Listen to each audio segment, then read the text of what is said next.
Kita beralih ke informasi berikutnya. Tribuners, Direktur Eksekutif Indikator Politik Burhanuddin Muhtadi mempunyai catatan khusus terkait kunjungan Presiden Joko Widodo ke Rusia dan Ukraina.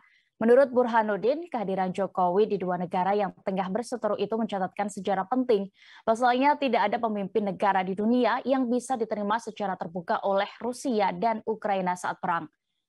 Selain itu, Burhanuddin mengingatkan ada catatan sejarah lain yang ditorehkan Jokowi selama menjalani misi perdamaian tersebut.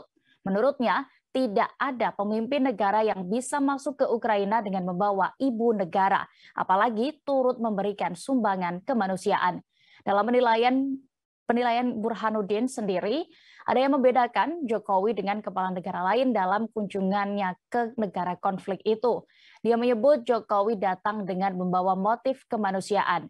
Menurut Burhanuddin, hebatnya lagi karena ini dilakukan dengan tidak diam-diam, bahkan terbuka dan dipublikasi secara luas.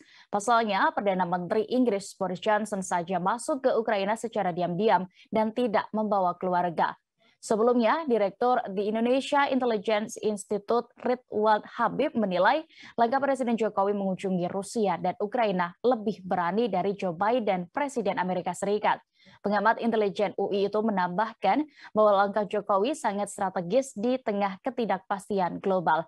Kini Presiden Joko Widodo dan Ibu Iriana Jokowi telah diketahui menyelesaikan rangkaian kunjungan luar negerinya. Presiden dan rombongan juga sudah tiba di tanah air pada Sabtu 6 Juli lalu, kemudian langsung bertakziah ke kediaman keluarga mendiang Menpan RB Cahyokumolo.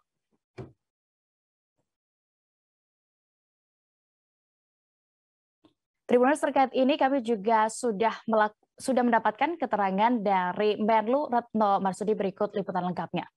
Republik Indonesia bersama dengan Ibu Negara dan rombongan terbatas telah tiba di Kiev, Ukraina pada pukul 08.50 pagi waktu setempat. Dan sejam kemudian Bapak Presiden sudah melakukan kunjungan ke Irpin, di kota Irpin, sekitar 30 km dari Kiev, dan meninjau reruntuhan atau gedung-gedung yang terdampak perang. Nah, di dalam kunjungan ke Irpin, Bapak Presiden dan Ibu Negara didampingi oleh atau diterima oleh Wali Kota Irpin dan dijelaskan mengenai kondisi kota Irpin, di mana sekitar lebih dari 70% bangunan yang ada terdampak karena perang. Namun demikian, 40% dari penduduk Irpin dikatakan sudah kembali ke kota Irpin. Dari kota Irpin, Bapak Presiden bersama dengan Ibu Negara meninjau salah satu rumah sakit di sekitar Kiev, di mana Ibu Negara menyerahkan bantuan baik dari pemerintah maupun dari masyarakat Indonesia berupa obat-obatan yang diperlukan oleh rumah sakit yang ada di Ukraina. Selain bantuan yang secara simbolis disampaikan Ibu Negara, pemerintah Indonesia juga memberikan bantuan melalui Palang Merah Ukraina dan juga komitmen untuk membantu rekonstruksi rumah sakit yang terdampak perang.